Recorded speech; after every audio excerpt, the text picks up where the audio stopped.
dampak dari penggunaan narkoba ya adiksi lah ya atau kecanduan ini banyak orang berpikir hanya kesehatan doang, padahal kan enggak ya.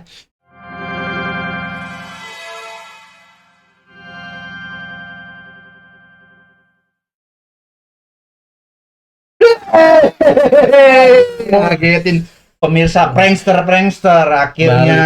Gila ya Udah sekian lama ya. Berapa lama kita gitu udah? Mungkin udah beberapa bulan kita berhenti. Setengah tahun ya? Iya. Masih? Iya. Terakhir kapan? Bulan apa kita semenjak waktu kita di mana tuh? Waktu ada proyek ya. Oh iya, proyek private. Iya dulu kita kenalan dulu deh. Boleh. Nih nama gua Aki Sinurat. Gua Undi. Kita akan buka podcast kita dengan nama Nasi Kotak. Kenapa tuh namanya Nasi Kotak? Coba jelasin dulu. Ya kalau Nasi Kotak sih menurut ininya ya, esensinya adalah semua orang itu kan dari yang kalangan paling kecil sampai paling kalangan atas, ya kan? Orang itu kan kalau misalnya ada hajatan atau misalnya hajatan ya, ada sesuatu hal yang bersifat sakral ya kan pasti ada buah tangannya tuh kan. Biasanya kan semua orang kan dikasih konsumsinya biasanya nasi kotak gitu ya. Nah, pasti selalu ada. Di gua juga maksudnya kalau pesta adat tuh kan biasanya ada makanan-makanan yang haram tuh ya. Di gua. Tapi tetap ada nasi kotaknya wajib gitu. Artinya kan memang menurut gua nasi kotak itu selain buat semua kalangan, dia juga menyediakan menu-menu yang beragam-ragam. Nah, dan itu juga kan semua orang kan pasti suka nasi kotak. Walaupun apapun ada yang di dalamnya kan. Iya. Sama yang kita bahas juga. Pulang juga kan. Kotak, benar. Lebih dari satu lagi, kadang dua kali. Kalau makan nggak makan, bawa sikat satu ya kan. Dan menu nasi kotak kita biasanya topik-topik yang kita hadirkan tuh apa aja Mas Undi? Kita biasanya ngomongin masalah adiksi ya. Adiksi itu adiksi Terus kita ngomongin masalah apa lagi? Nanti kita ngomongin masalah olahraga. Oke. Ya nanti kita lihat lah sambil mengalir, sambil bergulir nanti kita lihat. Oke. Ini perdana ya. Untuk perdana ini kita rencana mau bahas tentang adiksi dan relapse ya. Nanti kita jelasin adiksi dan relapse itu apa. Tapi biar para prankster itu nama prankster itu kayak nama panggilan viewers kita. Jadi prankster biar tahu atau viewers kita biar tahu bahwa ya gue nggak berani bilang kompetensi ya, tapi paling tidak kita punya profesi, kita gitu punya pengalamannya. Ya, punya pengalaman di bidang adiksi sebagai konselor adiksi ya. Lu juga pernah menjadi konselor adiksi dan masih juga ya. Dan gue juga. Tapi kita perlu disclaimer juga bahwa kita bukan berarti kita ahli gitu ya. Betul. Cuman kita mau sharing atau berbagi tentang pengalaman-pengalaman kita merawat orang. Pengalaman bahkan kita juga pernah terjerumus ya. Betul. Pernah terjerumus. Dan syukurnya bisa selamat atau berhenti. Jadi memang bukan sok menggurui, tapi kita coba berbagi pengalaman apa yang kita punya gitu. Didasari dengan apa yang kita pernah alami ya. Gitu. Dan juga ada pendidikan juga yang pernah kita ambil ya. Training-trainingnya pernah dan tersertifikasi juga ya sebenarnya. Kalau misalnya mau yang jauh lebih kompeten dan lebih canggih mah masih banyak. Dan mungkin kalau ada kesempatan dan kita undang ya untuk membahas topik-topik tentang seputaran narkoba lah ya. Intinya tentang narkoba. Jadi topik hari ini kita udah sepakat nih Bang Undi untuk ngebahas tentang adiksi dan relapse ya. Boleh nggak kita mulai dari adiksi dulu? Apa sih adiksi itu biar viewers prankster pada tahu. Kenapa dulu prankster dulu? Lu nggak mau jelasin? Gak usah. Yang penting kita keren aja ya. Viewers itu main prankster biar ada aja gimmick-gimmicknya. Buat gue sih kalau adiksi itu adalah penyakit mental ya. Penyakit bagaimana yang menyerang sistem ini kita gitu, sistem otak kita yang akhirnya mempengaruhi fisik, mental, dan emosional dan spiritual kita gitu. Mengganggu fisik, mental, emosional, dan spiritual gitu ya. Atau mungkin sederhananya kecanduan lah ya adiksi itu ya. Dan itu suatu penyakit gitu. Terus adiksi itu ada adiksi apa aja, Bang? Banyak menurut gua. Kalau segala jenis-jenisnya lah mungkin. Ya kalau misalnya jenis-jenisnya mungkin ya ada masalah kecanduan terhadap yang mana nih maksudnya kita narkobanya. Misalnya ada selain judi, narkoba sebenarnya kan ada yang lain ya. Judi, ada game bahkan, ya kan, ada seks bahkan juga gitu, macam-macam memang yang sifat adiksi. Jadi menurut gua kalau segala sesuatu yang sudah sifatnya berlebihan Oke. dan itu mempengaruhi cara pikiran dan perilaku kita sendiri itu Oke. menjadi destruktif dan merugikan banyak orang, Yap. ya itu akhirnya menjadi sesuatu yang bisa disebut sebagai adiksi menurut gua gitu. Poinnya bukan hanya ngerugiin diri sendiri, tapi orang juga udah Iya, dirugikan orang ya. kan juga dirugiin gitu. Dan untuk mencapai level adiksi ini biasanya bukan dalam waktu yang singkat ya, setahu gue ya. Iya. Misalnya lu kita taruh aja lah narkoba ya, contoh yang paling sederhana dan yang mudah lah ya. Orang sekali pakai narkoba belum bisa dikategorikan kecanduan ya, atau adiksi. Kalau sekali dua kali pakai lah ya. Nah, sekali dua pakai itu biasanya disebutnya apa sih? Users ya, atau pengguna. Masih awal-awal coba-coba gitu. Dan biasanya sudah terpola dalam beberapa waktu sehingga akhirnya kecanduan dan mulai muncul masalah bisa gitu ya. Betul. Tahu gua tentang adiksi. Karena kan adiksi itu kan sifatnya progresif. Maksudnya gimana tuh progresif? Jadi maksudnya itu kayak musik tuh ya. Progresif. Progresif semakin kita main semakin kencang, orang kan akan jadi semakin gitu kan. Nah, begitu juga menurut gue sebagai pengguna nafsa, jarang banget yang gue temuin dari yang pernah gue rawat gitu, kalau misalnya orang pakai narkoba sekali 2 kali 3 kali pakai itu yang langsung berhenti itu jarang menurut gue. Oke. Pasti akan naik ya 4 ke 5 kan. Maksudnya toleransi itu ya jatuhnya ya. Kan makanya maksud gue tuh tadi sifatnya progresif, pasti naik terus gitu. Wah, ada yang kurang gitu. Makanya artinya misalnya kita pakai jangka waktu ya.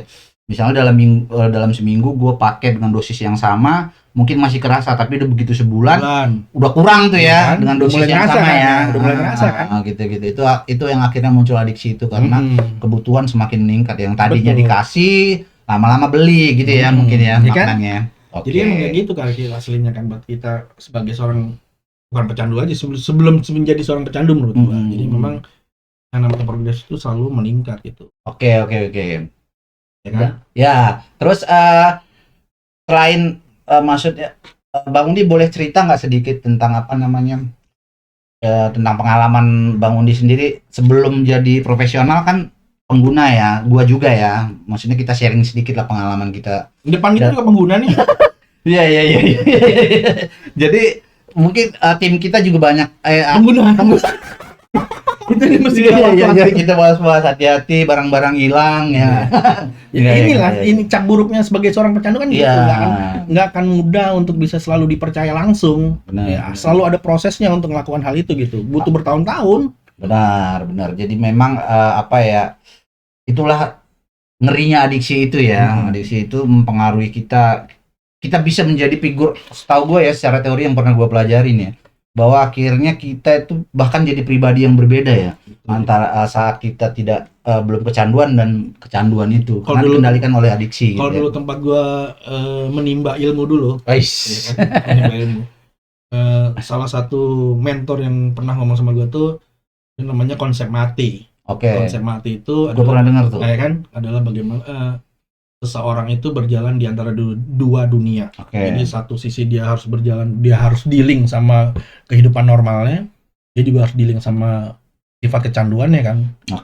Jadi kita tuh harus bisa memaintain kehidupan kita tuh untuk bisa kehidupan normal, iya juga kehidupan yang kecanduan juga kita mesti harus maintain itu juga. Jadi, artinya udah pernah mengalami dua hal itu ya. Ini dulu berarti cerita tentang pemulihan nih ceritanya. Ya, lu sendiri udah berapa lama nih, Bu? Gua pulih baru sih sebenarnya, gua baru 20 tahun. Gua pulih udah 22 tahun. 22 tahun ya, cukup lama ya. 22 tahun. Jadi gua emang pakainya tuh dari awal. Lu apa jenis zat yang lu gunain? Lu substance-nya adalah heroin atau bahasa kerennya putau ya. Itu biasanya jarum suntik tuh ya. Jarum suntik, ada yang di apa namanya disep juga gitu ya, selalu kayak begitu gitu ya di situasi zaman-zaman gua dulu waktu make ya situasinya begitu gitu. Tahu gua tahun 97 si ini ya kalau nggak salah ya kakak tuh ya itu kalau gua ngeliatnya dulu dia tuh salah satu dia ngasih influence juga ya buat orang-orang, kalau nggak salah begitu ya historinya. Untuk apa tuh? Influence apa nih? Menginfluence akhirnya orang itu, keren tuh make tuh kadang jadi ikutan. Gua justru ketemu sama mereka berdua tuh karena salah satu waktu dia tempat berobat itu anaknya temen gua. Dia ini maksudnya siapa nih? si kedua orang itulah, si musisi itu dulu itu dulu waktu mau berobat itu di salah satu sensei ya, itu anaknya tuh teman gua. Oh gitu. Justru anaknya juga waktu itu sempat make juga gitu. Anak sensei itu. Oh gitu. Jadi dia udah bisa mulihin anaknya, terus dia buka praktek gitu. Gua rasa. Tapi anaknya waktu si kedua musisi itu sempat berobat, dia masih aktif anaknya. Oh gitu. Sempat juga gua lihat. Kok pakai sensei sih? Itu pengobatannya gimana sih? Ya kan zaman dulu kan sistemnya iya. Belum teredukasi ya. Iya, masih belum ada rehab yang tersertifikasi yang mumpuni untuk bisa ngerawat orang-orangnya gitu. Iya. Dan kita tahu nih ya, istilahnya Bang Undi apa dampak. Kadang-kadang orang begini, menurut gue yang perlu kita edukasi juga. Edukasi gue. berat. Dia mah aja dia. Iya. Apa namanya? Dampak dari penggunaan narkoba ini, ya adiksi lah ya, atau kecanduan ini, banyak orang berpikir hanya kesehatan doang, padahal kan enggak ya. Atau bahkan orang berpikir misalnya hanya ekonomi doang. Setahu gua kan ada mulai dari hukum aja deh gitu. Apa namanya? Kadang-kadang orang gua nggak apa-apa make, orang uang gua banyak gitu tanpa disadarin. Setahu gua ada dampak ekonomi, hukum, dampak sosial yang perlu mereka juga tahu, atau prankster kita tahu gitu. Iya, pasti otomatis gitu. Menurut gua salah satunya adalah yang teman-teman itu mesti harus sadari dan pahami, ya mereka tuh mesti harus lihat bahwa kecanduan itu dampaknya itu nggak cuma buat diri sendiri doang gitu. Dan itu efeknya jangka panjang loh gitu. Berarti masalah sosial ya. Enggak, masalah sosial dan masalah keuangan udah jelas kan. Apapun yang lo lakuin di dalam rumah, lo nggak akan pernah bisa dipercaya pada saat lo udah menggunakan secara aktif, ya kan?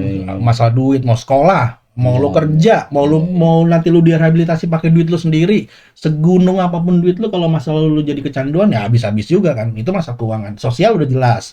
Hubungan lo dengan orang lain, hubungan lo dengan orang terdekat amblas, ya kan? Apalagi hukum jelas ya. Jelas kan? Belum ada kecuali di resep ya, misalnya ya betul, obat tertentu yang di resep. Tapi selain itu semuanya masih ilegal sih ya. Yang di resep aja kadang-kadang masih diilegalkan sama buat si candunya. Iya, benar. Iya kan, waktu kita ingat waktu kita ngerawat si klien kita yang kemarin yang beberapa bulan yang lalu, yang namanya si R itu, ya kan, dia bilang kan bahwa aja dia sudah meresepkan obat yang sudah diresep aja dia bisa disalahgunakan sama dia. Itu obat resep loh. Ya kan, makanya, dan dia buat gua salah satu cara yang unik untuk dia beli narkoba waktu itu di usia segitu ya, masih usia 19 tahun. Dia beli nafsa itu melalui orang lain, perantara. Perantaranya, si orang perantara itu dianggap sakit sama dokternya. Terus dia dapat daftar-daftar obat yang dalam tanda kutip, akhirnya dikasih lah sama perantara itu ke si R-nya sendiri, dan R-nya menyalahgunakan obat tersebut. Dan menurut gue cara yang unik gitu untuk 19 tahun. Gue justru waktu itu gak kepikiran dia bisa kayak gitu. Tapi dengan cara kayak gitu, wah hebat dalam hati gue. Hebatnya dalam tanda konotasi yang negatif. Iya. Bisa sampai berpikir sampai ke situ gitu ya. Betul. Dan itu sebenarnya dalam logika orang normal harusnya nggak sampai segitu gitu ya. Benar. Itu pengaruh adiksi tadi ya, pengaruh kecanduan dia itu tadi ya. Benar. Oke. Gitu. Jadi intinya bahwa adiksi ini adalah penyakit yang berbahaya gitu ya. Kategorinya penyakit ya, penyakit yang berbahaya dan sifatnya kambuhan. Karena nanti akan kita bahas juga terkait relapse. Atau apa definisinya? Relapse. Kalau relapse itu kan bahasa sederhananya yang kemarin gue bilang itu adalah bagaimana orang yang sudah mengenal program kan pakai lagi, itu makanya disebut sebagai relapse dan lapse gitu. Jadi dia dia tuh mengulang perilaku yang sama pada saat dia kembali menggunakan, kan relapse kan. Dia ya mengulangi pola-pola yang sama gitu. Iya. Dan setahu gua yang pernah gua dengar ya dan yang gua pelajari, relapse ini bukan hanya terkait zat doang ya. Perilaku? Kadang-kadang emosional juga, perilaku juga, gitu. Dan relapse ini bukan gejala yang langsung, artinya orang relapse itu ada polanya katanya. Bener nggak tuh Bang Undi? Lu sendiri punya pengalaman nggak relapse? Kalau gue jangan tanya ya, sering banget. Itu yang gue tanya tuh nanti, karena kan yang relapse itu kan selalu mempunyai tanda-tanda ya. Iya. Warning sign lah istilahnya kalau di dalam bahasa program. Iya. Apa tuh warning sign dalam relapse? Nah, kalau gue lihat dari pengalaman teman-teman gue tuh untuk yang relapse, jadi mungkin suasananya, ya kan. Mereka tuh nggak bisa ngelihat suasana pada saat apa namanya ya. Ya suasana yang kira-kira mendorong Memicu, dia untuk gitu ya? mendorong dia untuk menggunakan nafsanya tuh dia nggak bisa nahan itu. Waktu jam-jam biasanya lo make nih kan, biasa sore jam 4 jam 5 habis maghrib apa habis hujan lo kayak gitu. Kayaknya gue habis hujan enaknya ngebaks nih, atau gue paling enak nih gini nih kan, waktu tuh kan menjadi penentu juga tuh. Wah, kayaknya sore. Itu kayaknya karena kebiasaan ya. Ya bisa jadi. Misalnya kayak hujan tadi gue ngambil ini ya, perumpamaan lu tadi, misalnya hujan kebiasaan ngebaks atau ngeganja gitu ya istilahnya. Karena dia dulu kebiasaan setiap hujan ngeganja gitu. Dia ngebuat dia apa nih istilahnya? Ya itu tadi terpicu lah gitu ya, terpicu untuk menggunakan, menstimulus dia untuk wah kayaknya jam segini tuh dulu biasanya gue gini nih gitu.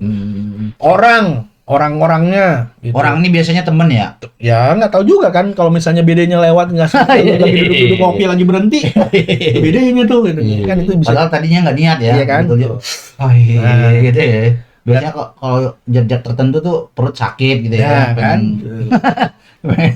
Terus orang-orangnya kayak yang biasa dulu kita main tuh. Ya kan masih ketemu juga.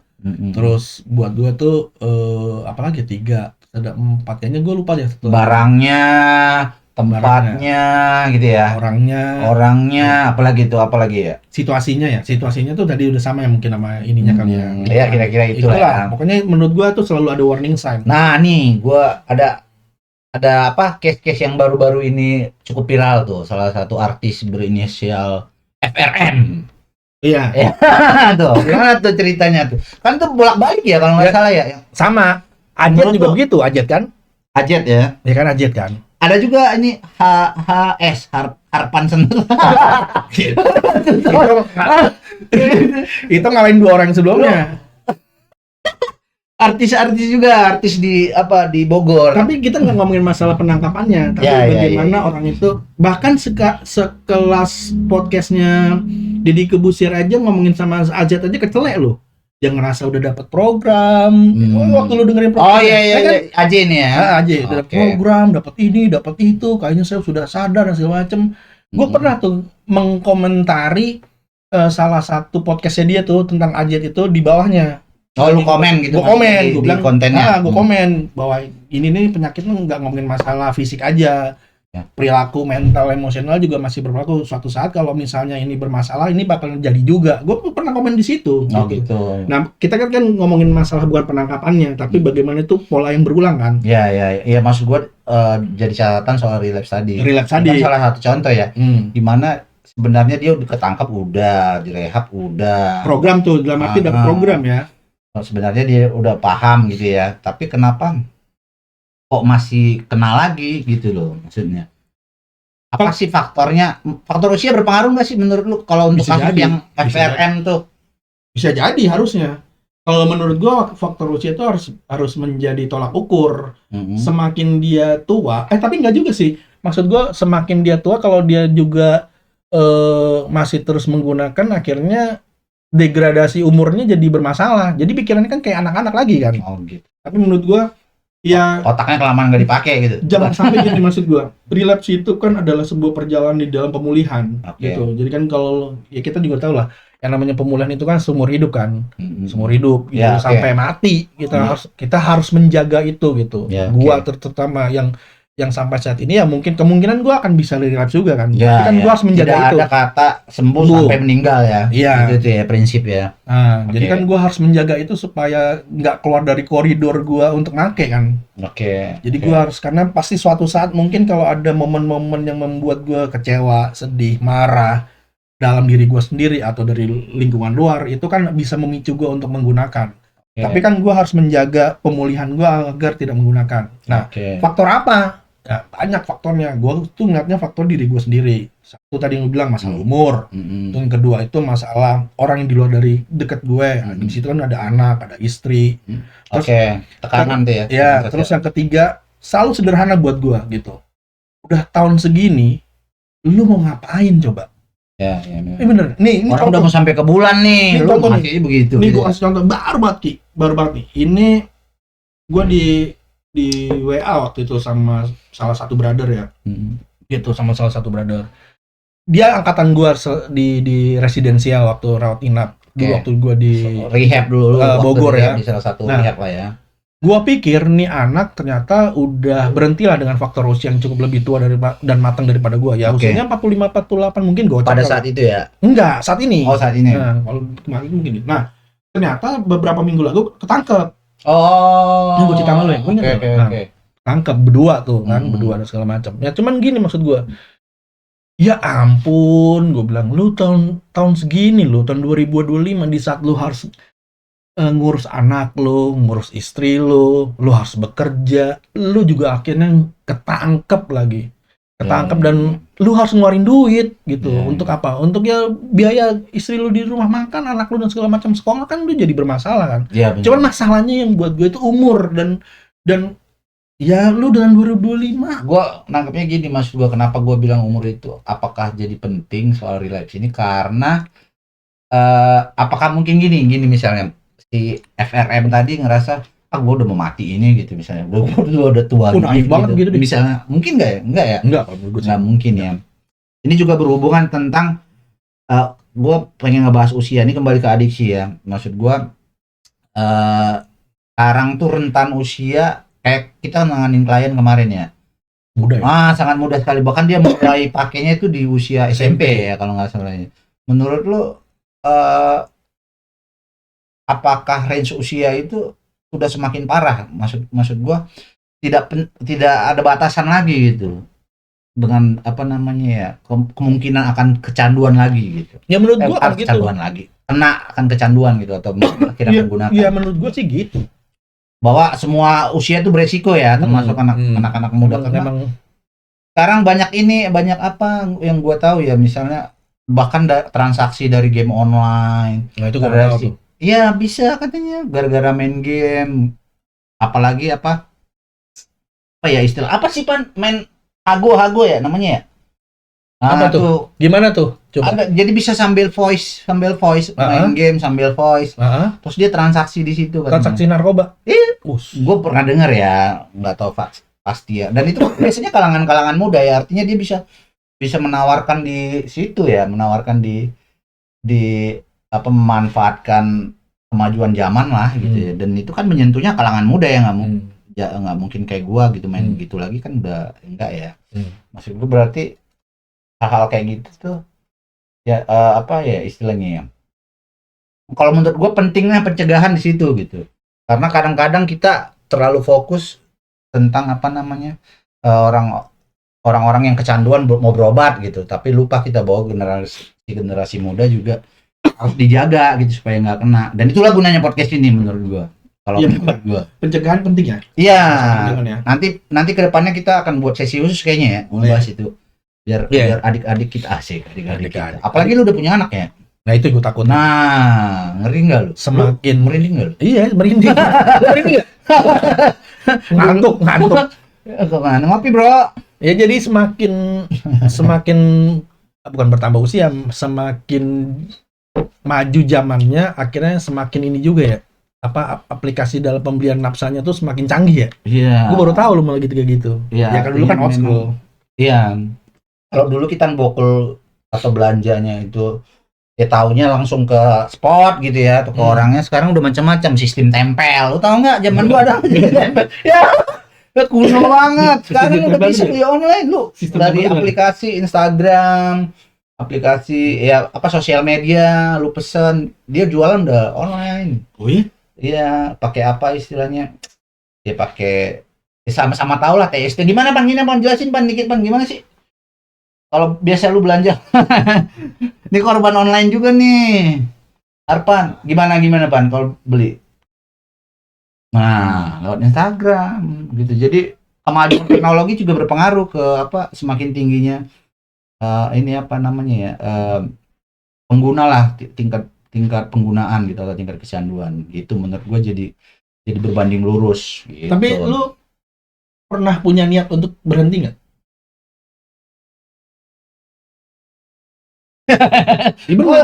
Jadi kita wawancari ya? Nggak. Gue jadi benar gitu. Lo kan juga ada salah satunya kan. Lo Iya. kan adalah lo berdua tuh ada salah satu orang yang pernah jatuh lagi kan. Padahal lo tahu program. Kalau dia sih belum tahu program. Ya. Cuman gue nggak tahu. Ini bukan masalah dimaklumi dan bisa dimaklumi. Oke. Cuman kan kalau lo tuh sebenarnya jauh lebih beruntung karena lo tahu program dan harusnya pada saat warning sign itu muncul, ya kan? Dan lo harusnya udah bisa stop di situ. Nah, itu dia tuh kadang-kadang ya yang berdasarkan pengalaman, karena gue punya pengalaman relapse ya. Artinya apa, jatuh Berapa kali tuh? 2 kali yang istilahnya. Jadi gini gue fasenya ya. Gue pernah pulih dengan program, gue pulih nih. Tiba-tiba gue pernah pulih hampir 4 tahun dulu tuh. Terus habis itu gue jatuh lagi. Nah, dalam proses jatuh ini memang gue pernah coba pulih, maksudnya apa ya, clean up lah istilahnya, tapi jatuh lagi. Nah, jadi tidak benar-benar berkomitmen lah untuk pulih. Jadi kalau relapse yang sebenarnya itu gue sekali doang, itu doang. Faktornya apa? Faktor yang kemarin banyak sih faktornya. Banyak tuh yang paling kalau lo Kalau gua sih coba menganalisa lah ya, kayaknya ego sih. Ego, karena lo saat itu hidup gua kayaknya lancar banget sejak pulih itu. Lu tahu sendiri gua, karir gua kayaknya enak banget, gua terus dapet pasangan ya. Terus kayaknya hidup gua terlalu nyaman kali gitu, jadi gua lupa diri. Akhirnya gua intinya sih tidak rawat pemulihan gua jadinya. Oh, jadi ego ya? Iya, kalau menurut gua ya. Tinggi hati. Iya, akhirnya gua merasa paling tahu, paling ini. Padahal dalam prinsip recovery yang harusnya gue pakai ya, karena gue pakai prinsip 12 langkah, harusnya ya gue nggak berdaya gitu. Itu yang gue pakai. Yang gue ngerasa mengandalkan diri gue.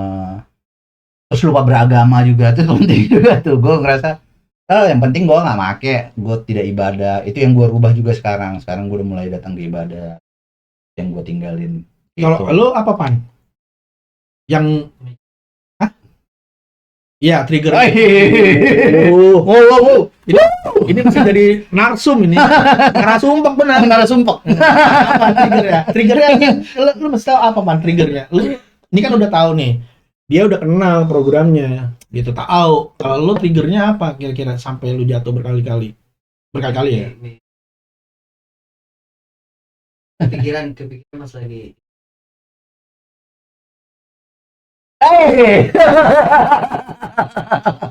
Mau jadi artis nih, suara jadi bagus buat kamu. Labil lah.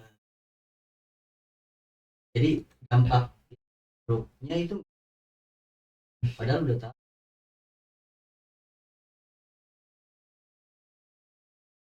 Akibatnya gitu ya. Sebab akibat. Sebab akibat.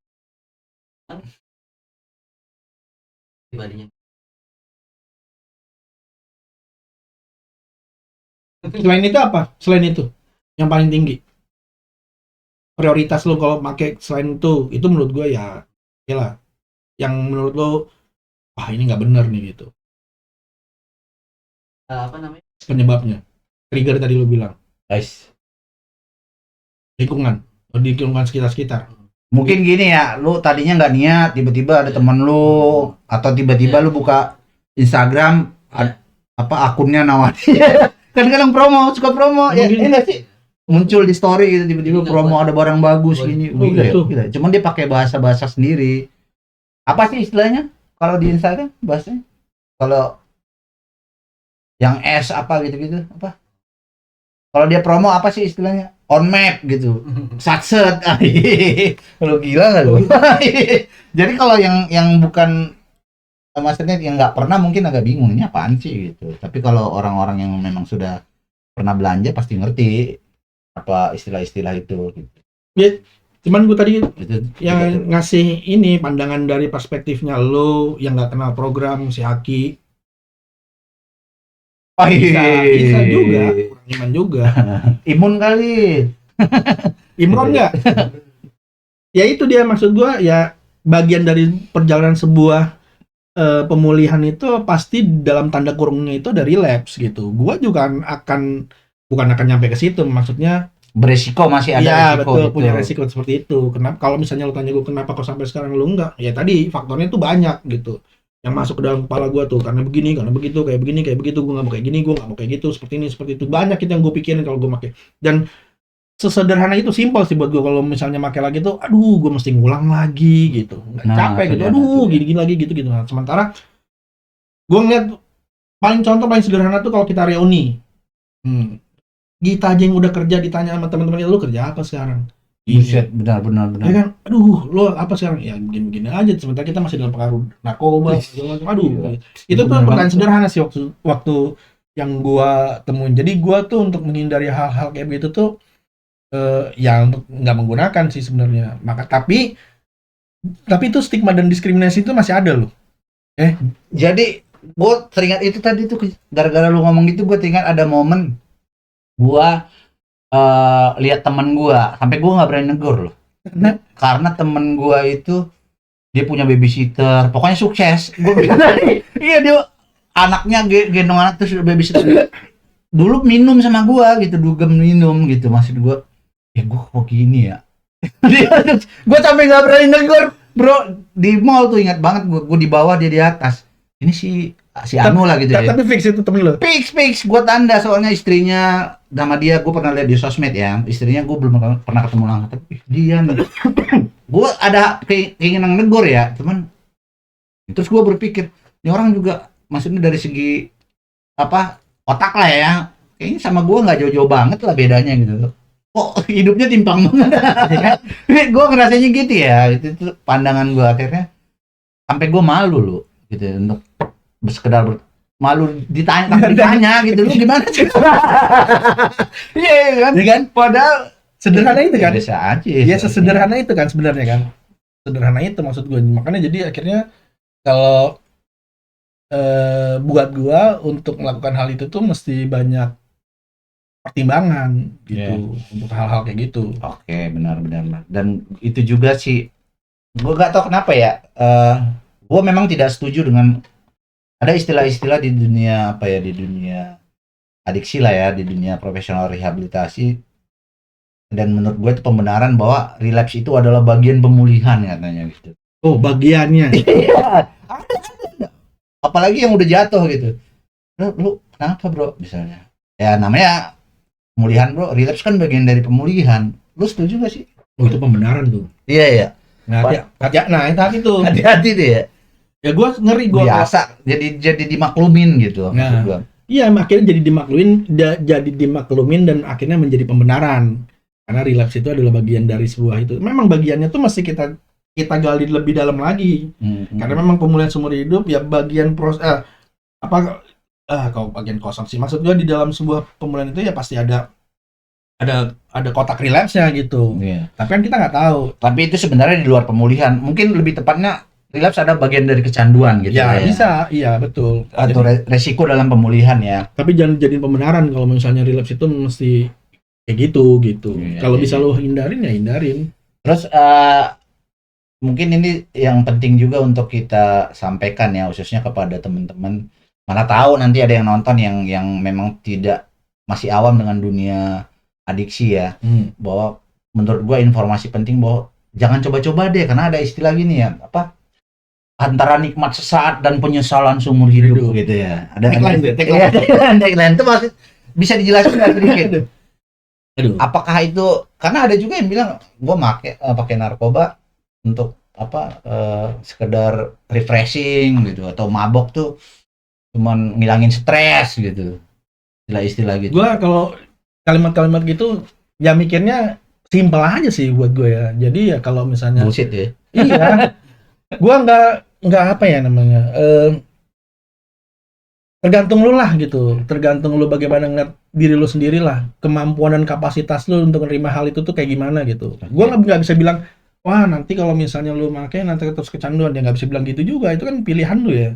Yang penting lu tahu tadi yang disebutin sama siapa tadi itu ada sebab akibat kan. Kalau lu masih terus lu pakai sekali akan ada pintu yang berikutnya gitu. Jarang banget orang yang akhirnya memang benar-benar sekali pakai, 2 kali pakai bosan berhenti langsung. Itu menurut gua dari 10 mungkin dari 10 dari orang mungkin cuma ada 2 atau 3 orang yang benar-benar bisa berhenti. Iya benar.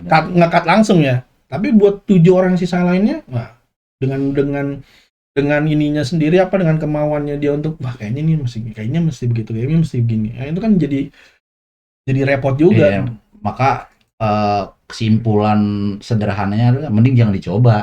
Ya enggak sih? Iya, daripada lu coba-coba akhirnya ya banyak bukti lah ya. Mungkin kita bisa berani mengklaim bahwa kita adalah orang-orang yang beruntung ya, karena sedikit yang bisa selamat. Betul. Nah, lu punya temen yang meninggal berapa banyak sih? Iya ya, belum yang di penjara, belum yang gila. Terus masalah tren juga yang kalau di zaman lu kan trennya itu ya penyakit fisik ya. Sekarang tuh mental. Iya, banyak penyakit. Oh, udah kena ya? Belum? Pak ngomong sini. Nah, perlu tuh kita bahas tuh. Itu analisis ya? Iya kan, gue setuju tuh. Gue jadi agak kepikiran waktu kemarin yang kita ngerawat itu kan. Ya sekilas menurut gue mereka ini siapa nih? Tim kita lah ya, tim profesional lain. Apa ya gue ngomongin? Profesional lain. Nanti ya, siapa? Profesional lain. Menurut gue mereka itu tidak mau mendengar masukan kita. Oke. Menurut gue. Maksudnya sebagai tim untuk bagian untuk ngurusin pemulihannya. Oke. Karena konselor, maksudnya konselor adiksi ya. Iya, karena menurut gue gini, kalau permasalahannya gara-gara nafsa adiksi, ya porsinya mesti harus ada yang lebih banyak kita ngomongin masalah adiksinya. Kalau masalahnya adiksi ya. Tapi kalau permasalahan masalah mental dan emosional karena memang bukan gangguan kejiwaan karena nafsa, ya gua nggak pernah tahu itu apa. Ya silahkan lah teman-teman yang mempunyai kapasitas, yang mempunyai kompatibel dalam menangani hal itu, silakan gitu. Tapi kalau memang basicnya di awal akar rootsnya itu adalah nafsa, nafsanya dulu dibenerin. Betul gitu. Dan udah sesuai dong. Ya dong, dengan asesmen kita, dengan data dan bukti fakta yang kita tanya, di situ ada permasalahannya apa. Ya itu dulu yang diberesin. Maksud gue itu kita perlu diskusi untuk menjadi segala sesuatu itu menjadi netral. Jangan nanti kalau segala sesuatu apapun nanti dipaksain jadi repot juga. Akhirnya kenapa anak itu berontak kan? Menurut gua gitu. Ya itu salah satu menjadi ini kita sih. Ini terkait terapi kemarin yang diberikan dalam rawatan kemarin ya. Ya gua agak sedikit kok kayak gini gitu. Akhirnya mungkin perlu kita jelasin juga bahwa kita pernah merawat ada salah satu klien yang kecanduan. Kita rawat secara private gitu ya. Iya. Biar promo juga maksudnya. Iya. Kita jadi bisa kalau ada teman-teman asik yang mau private prankster atau mau konseling, sederhana buka layanannya. Boleh komen di bawah. Komen di bawah. Masalah adiksi ya boleh, kita bisa gitu. Ya oke. Ya ini kita sebagai konselor gitu. Siap. Oke, Bang Undi, kita langsung gua mau bahas ini sesuatu yang menarik nih. Coba. Nah, nih, mana Yanto asik. Yanto. Tadi gua ada apa coba? Lo nih pakai tab ini. Ini ya biar kelihatan modern. Iya, modern dan modal. Iya. ada fakta atau mitos. Ini gue pengen tahu pendapat lo, dan gue juga nggak ngasih pendapat sih sebenarnya terkait adiksi dan relapse tadi. Ada yang sering atau umum kita dengar nih. Tadi sebenarnya ini udah, tapi kita boleh sebutin. Yang pertama adalah cuma coba sekali tidak akan membuat ketagihan kok katanya. Menurut lo bener nggak? Fakta atau mitos? Ya ini mesti kita ngambil dari posisi yang netral kita ya. Ya mungkin ada beberapa orang yang cuma pakai sekali yang bisa berhenti. Tapi ada kebanyakan dari yang gue temuin dari sekali itu naik ke 2 kali, naik ke 3 kali. Jadi ya tergantung dari orangnya masing-masing. Lu harus bisa melihat kemampuan dan kapasitas lu dulu lah untuk hal-hal kayak gini. Ya balik lagi ke lu gitu. Gue nggak bisa bilang kayak gini tuh jadi pembenaran. Ya kalau misalnya sekali nggak bakal keterusan gitu. Sebaiknya kalau menurut gue ya sebaiknya jangan. Gitu.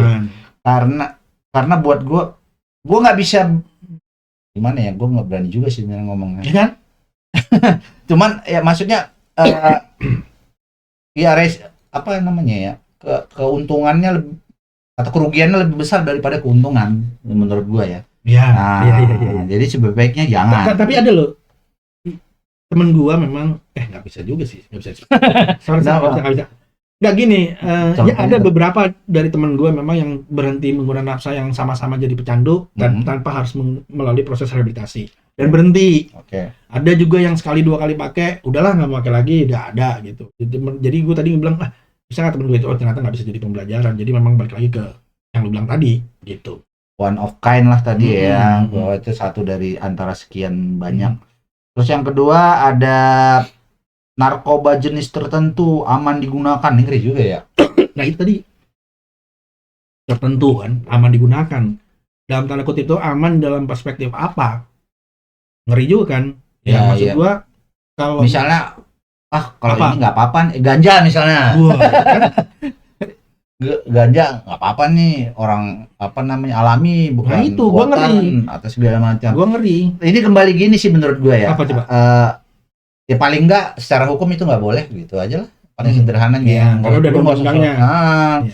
Selama itu dilarang ya jangan deh. Iya. Lu mau ketangkep gitu Ya, ya. itu aja lah ya, sampai situ aja ya. Jadi Iya. tidak ada kata aman ya Iya. pada dasarnya ya. Terus yang berikutnya adalah, nah ini juga penting nih. Narkoba bisa membantu mengatasi masalah atau stres. Oh iya. Trending pemirsa. Ya menurut nih Menurut lu gimana Pan? Bisa Lu nggak? bengong-bengong aja lu. Stres. Apaan sih lu? Ya itulah maksud gua, salah satu Lu udah pelarian stres belum? yang paling cepat dari sebuah masalah, apalagi kalau bukan nafsu narkoba, karena dia kan udah tahu akan larinya akan ke situ. Ya. Lu sekarang cerita ke orang, feedbacknya juga nggak enak. Ya. Lu lari cerita mau ke orang tua, bukan orang tua, lu mau lari ke siapapun yang orang dekat, feedbacknya kan nggak yang lu mau kan seperti apa yang lu pengen gitu kan. Oke. Kalau nafsa kan enggak, dia kan nggak punya feedback. Ya dia pakai pada saat dia punya masalah, dia stut apa segala macam ya kelar di permasalahan menurut dia. Tapi Oke. kalau menurut dia kita cerita sama orang lain, kelar nggak? Belum tentu juga. Karena dia pasti mengharapkan cerita atau hasil yang menurut dia inginkan kan. Oke. Ya makanya menurut gua ya Itu mitos lah itu ya, Iya, narkoba semua. Karena kalau dari gua sih lebih ke gini ya, maksudnya mungkin bisa menjadi tapi solusi instan doang. ya solusi instan benar. Selama masih ada efeknya mah Iya. kayaknya nggak ada masalah Iya. ya. Padahal itu mengakumulasi masalah ya. Iya, betul. Atau istilah tagline-nya adalah mengatasi masalah, nambah masalah. Itu dia. Iya. Namanya pegadaian. Mengatasi masalah, nambah masalah sih ya. Kan? Keempat, mitos keempat. Mitos atau fakta nih, hanya orang-orang tertentu yang bisa jadi pecandu. Ini ngeri juga nih. Semua orang juga beresiko ya. Nggak penting. Kadang-kadang, mana mungkin gua kecanduan. Gua kan sekolahnya S4 gitu. Nah, S3, semua. pinter apa segala tidak ya. Iya. Semua orang beresiko. Makanya semua sebaiknya beresiko. jangan. Oke, berikutnya. Rehabilitasi selalu berhasil. Ya itu tuh, gua pernah dapat Lo rehab di sini nih. di Medan tuh. Bagus, pasti sembuh. Konselornya menjanjikan bahwa rehabilitasi itu 100% pasti sembuh bawaannya. Itu gue pernah dapat tuh di salah satu di Medan. Nah hati-hati buat gue untuk orang yang masuk rehabilitasi itu, buat gue sesederhana ini, orang masuk rehabilitasi itu ngebantu lu untuk menyadarkan diri lu dari dari adiksi. Oke. Jadi hanya beberapa program doang yang akan lu dapat gitu. Maksudnya ya bagaimana pembenahan diri, sosial, keluarga dan segala macam. Bagaimana lu meningkatkan kualitas diri lu gitu kan. Tapi ingat ya, rehabilitasi itu tidak menjamin gitu, tidak menjamin 100% bahwa lu akan sembuh. Menggarisbawahi kata sembuh. Karena kan itu hanya membantu kita untuk menyadarkan diri bahwa memang kita ternyata bermasalah. Itu aja. Jadi jangan kalau misalnya nanti bapak-bapak dan ibu-ibu, om-om dan tante-tante bawa masuk ke tempat saya, saya jamin nanti bakal sembuh 100%. Wah, gila itu. Kayak bengkel ya. Wah, itu gila sih. Mobil dibengkelin tiba-tiba keluar bagus gitu. Iya, apalagi gini, udah masuk rehab nih anaknya.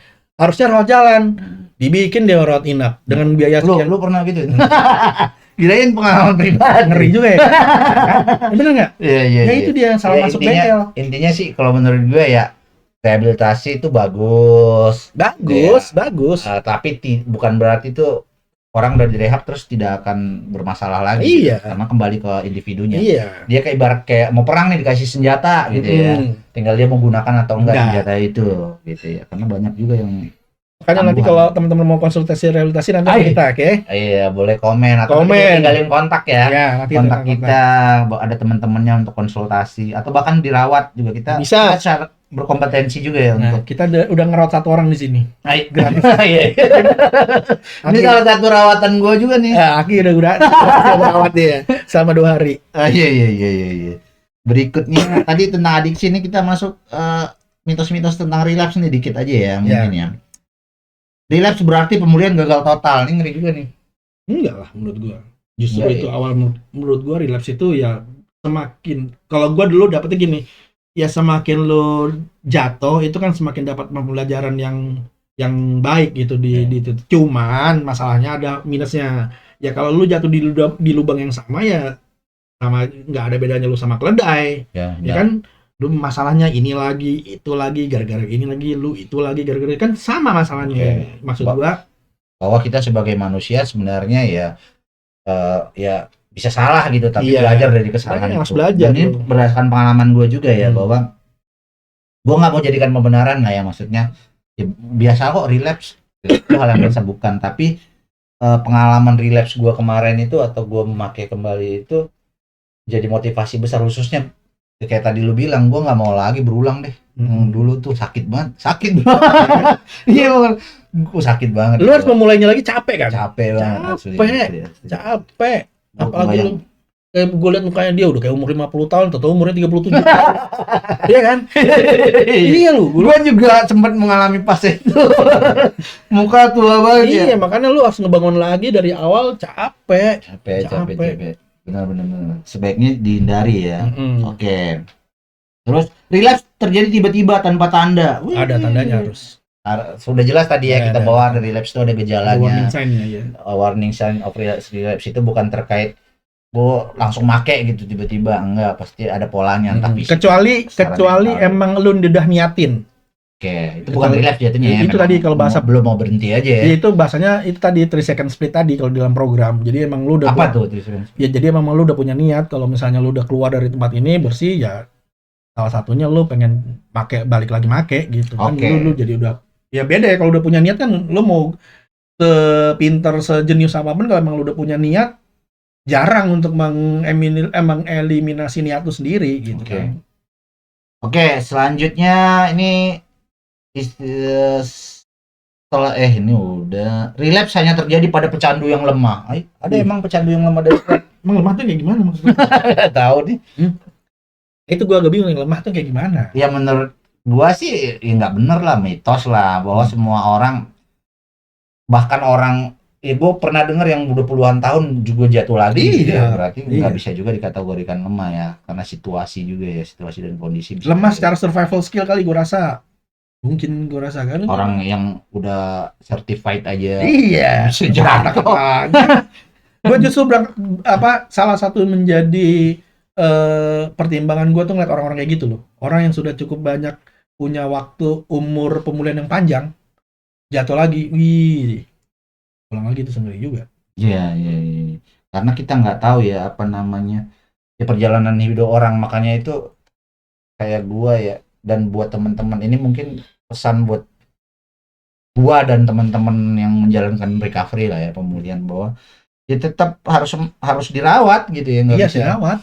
Nggak bisa ini, berdasarkan pengalaman gue juga kemarin ya, yang gue cerita tadi, bahwa ego gue mulai naik, gue lupa untuk merawat pemulihan, gue merasa paling mampu, merasa udah ngerti ya kan, arogan, apalagi pelatihan dibayarin, ini gue merasa dibutuhin, ini salah satu pelajaran yang lu gue pernah denger ini apa namanya ini pidatonya si ini Luhut, keren banget menurut gua. Ada yang gua capture sedikit tentang istilahnya dunia, apa istilah dia ya, dunia akan tetap berjalan ada atau enggak ada lu kan gitu. Biar dia ngajarin bahwa lu jangan merasa dibutuhin deh bro gitu kasarnya. Gua dalam posisi itu dulu gua merasa dibutuhin, apalagi di tempat yang lama dulu. Gua ngerasa kalau nggak ada gua nih tempat tutup nih gitu. Sok banget ya, padahal sekarang juga buka aja tempatnya. Gitu ya, ego itu. Dan itu tuh yang justru yang ngebuat gua jatuh. Hati-hati. Jadi kalau relapse itu salah satu triggernya tuh euforia atau kesenangan yang selalu berlebih gitu. Karena lu udah ngerasain A, udah ngerasa B, udah ngerasa C. Karena udah euforia terlalu berlebihan, akhirnya lu lupa kan. Sama juga kesedihan yang terlalu berlebihan itu kan juga memicu lu untuk kembali memakai kan. Kesedihan, marah, kecewa gitu.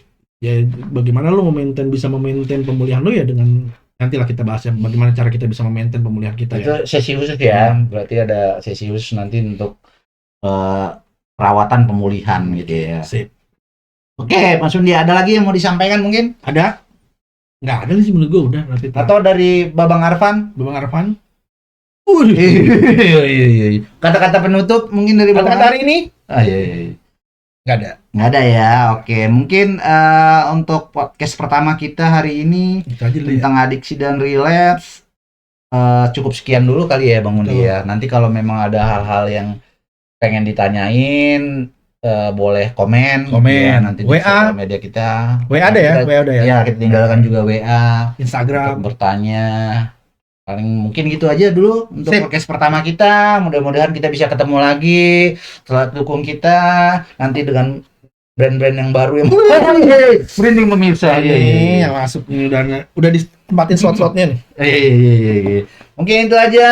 Salam nasi kotak. Yeay.